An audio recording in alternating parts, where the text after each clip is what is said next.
Une découverte à présent avec un château mystérieux au sud de l'Italie. C'est notre carnet de vacances ce soir, le Castel del Monte, construit au XIIIe siècle, une forteresse dépourvue de toute fonction militaire, considérée comme un chef-d'œuvre de l'architecture médiévale qui intrigue aussi les experts. Voici pourquoi avec François Baudonnet et Florence Grimont. Il domine le sud de l'Italie depuis 800 ans. Pourtant, aujourd'hui encore, ce château conserve tous ses secrets.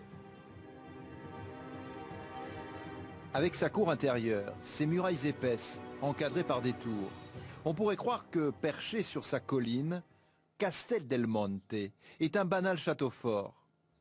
À y regarder de plus près, toute son architecture prouve le contraire. Son entrée n'a jamais été protégée par un pont-levis.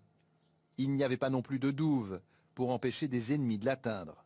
Et bien qu'il soit en hauteur, il n'occupait pas une position stratégique. Alors, si le Castel del Monte n'est pas un château fort, à quoi servait-il donc?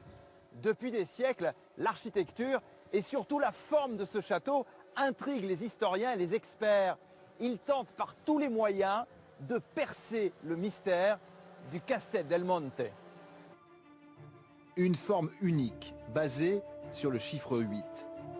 L'édifice médiéval comporte en effet 8 côtés, encerclés par 8 tours, elles aussi octogonales. Et les fenêtres sont surmontées de 8 cercles. Le 8, que vous pouvez écrire toujours sans vous arrêter, c'est le symbole de l'infini, symbole d'éternité, de perfection. Une quête d'éternité qui fait dire à certains que ce labyrinthe de pierre était en fait un temple de l'ésotérisme. Une hypothèse confortée par la personnalité du propriétaire des lieux.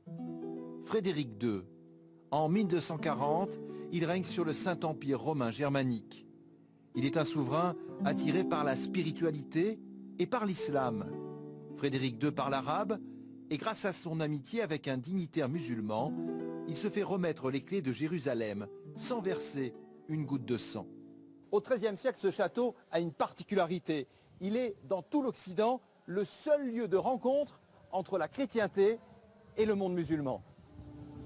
Et si ces murs, si typiques du Moyen-Âge en Occident, avaient renfermé le joyau de l'architecture arabe de l'époque, un hammam? Les salles du château, envahies de vapeurs d'eau brûlantes, étaient alors entièrement recouvertes de marbre précieux et de mosaïques colorées. C'est en tout cas la thèse, soutenue depuis plusieurs années par ce chercheur. Cet édifice a été conçu par Frédéric II comme un lieu pour se soigner lui-même, un centre de soins basé sur l'eau. Pour preuve, selon lui, ces cheminées de très grande taille, elles servaient à produire la vapeur. Ces bancs en pierre, typiques des hammams, présents dans toutes les pièces, et un immense réseau de canalisations cachées. La vapeur transformée en eau s'écoulait contre les parois qui étaient alors en marbre. Elle tombait dans ces petites rigoles et cela permettait de la récupérer et de la réutiliser.